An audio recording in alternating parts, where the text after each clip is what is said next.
2022 ya Ibu ya. Nah nanti di dalam proses penataan dapil nanti kami akan berproses mulai di Oktober sampai dengan Februari 2023 ya. Pak Tunjung nanti teknisnya Pak Tunjung akan menyampaikan, tapi saya akan menyampaikan saja.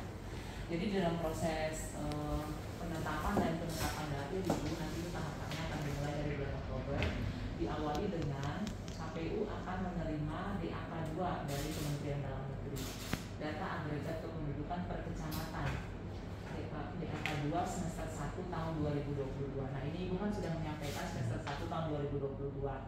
Nah kami karena tidak ada kewenangan KPU terkait dengan data kependudukan, maka KPU meminta data itu dari Kemendagri. Kami sudah bersurat ke Kemendagri jauh hari sebelumnya.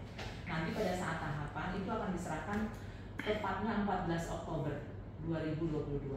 Data yang diserahkan oleh Kemendagri adalah DAK 2 semester 1 tahun 2022 itu di akhir Juli 2022 datanya. Nah kalau seandainya ini sudah merupakan data resmi dari Capil Bangka Tengah, harusnya ini juga sudah masuk di Kemendagri begitu ya Ibu ya, sehingga kami juga berharap memang data ini yang kami terima 200.110 jiwa.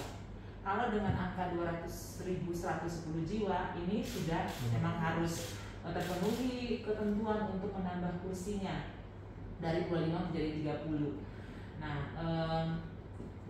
data yang diserahkan di angka 2 inilah yang menjadi dasar, sehingga yang berperan penting di sini adalah Capil gitu. Nah Ibu mohon izin nanti silakan rapat koordinasi antara DPRD, pemerintah daerah dan juga KPU untuk hal ini.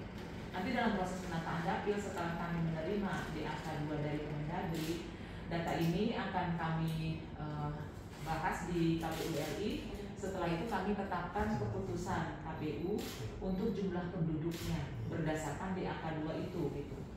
Berdasarkan data itu kami tetapkan keputusan KPU ya untuk jumlah penduduk per kecamatan dan alokasi kursinya seluruh Indonesia. Data itu akan kami turunkan ke teman-teman kabupaten kota yang menjadi dasar, karena penataan dapil ini menjadi kewenangan mereka di bawah untuk DPRD kabupaten kota. Nanti mereka akan berproses, KPU juga tidak bekerja sendiri Ibu. KPU di dalam PKPU penyusunan dapil dia punya kewajiban untuk melakukan uji publik bersama dengan DPR, pemerintah daerah, tokoh masyarakat untuk mendapat masukan terhadap rancangan dapil yang sudah disusun oleh KPU. Nah, disinilah tolong dimainkan peran pemerintah daerah dalam hal ini Pemda dan DPRD untuk memberikan masukan terkait dengan rancangan itu. Nah, di situ Ibu bisa memainkan peran juga. Oh KPU nggak bener nih, Anda menetapkan dapil segini, ini jumlah penduduk Anda mungkin keliru atau bagaimana. Tetapi dasarnya adalah SKKPU itu. Dan SKKPU itu adalah dari DAK 2 Kemendagri dimaksud. Nah dari masukan yang sudah disampaikan di dalam uji publik itulah, maka KPU dan pemerintah daerah lalu menyusun rancangan dapilnya. Rancangan dapil dari masing-masing kabupaten kota akan disampaikan ke provinsi untuk direkap oleh KPU provinsi. Nanti secara berjenjang KPU provinsi akan menyampaikan ke kami di KPU RI. Kami KPU RI tidak langsung menetapkan, kami juga harus berkonsultasi dengan DPR RI untuk hal ini penetapannya. Nah kami sebelum berkonsultasi dengan DPR RI, kami juga akan memanggil setiap provinsi untuk mempertanggungjawabkan rancangan yang mereka sudah sampaikan ke kami. Kami akan meminta mereka, alasan Anda bagaimana untuk menambah kursi ini? Anda sudah melakukan uji publik belum dengan pemerintah daerah dan DPRD, tokoh masyarakat? Bagaimana masukannya di sana? Bagaimana apa alasan Anda urgensinya sampai harus nambah kursi atau nambah dapil? Itu bulan berapa Ibu? Itu bulan Februari awal. Januari ya? Januari sudah mulai 2023 ya, 2023 Ibu. Jadi uji publiknya itu nanti di November 2022 ini. Oh. Jadi tolong diawasi sekaligus prosesnya itu bersama dengan KPU. Mungkin setelah ini Ibu mungkin bisa berkoordinasi dengan pemerintah daerah untuk rapatlah dengan KPU Ibu untuk hal ini gitu. Yang kuncinya data dari Capil aja. Kalau kami sudah data di atas kertasnya harus nambah alokasi kursi ya kami pasti harus nambah. Jadi prosesnya ada di bawah. Iya, soalnya anggaran juga ya, kan gaji-gaji. Iya. Betul. Itu saja Ibu kalau ini secara umum dari saya, mungkin nanti Mas Ujung akan menambahkan. Kami juga punya alat kerja nanti di dalam penataan dapil ini, sistem informasi daerah pemilihan sih, namanya Sidapil. Iya. Nanti itu yang akan website ya. Iya. Ya. Iya, Bisa nanti. bisa, Iya. bisa.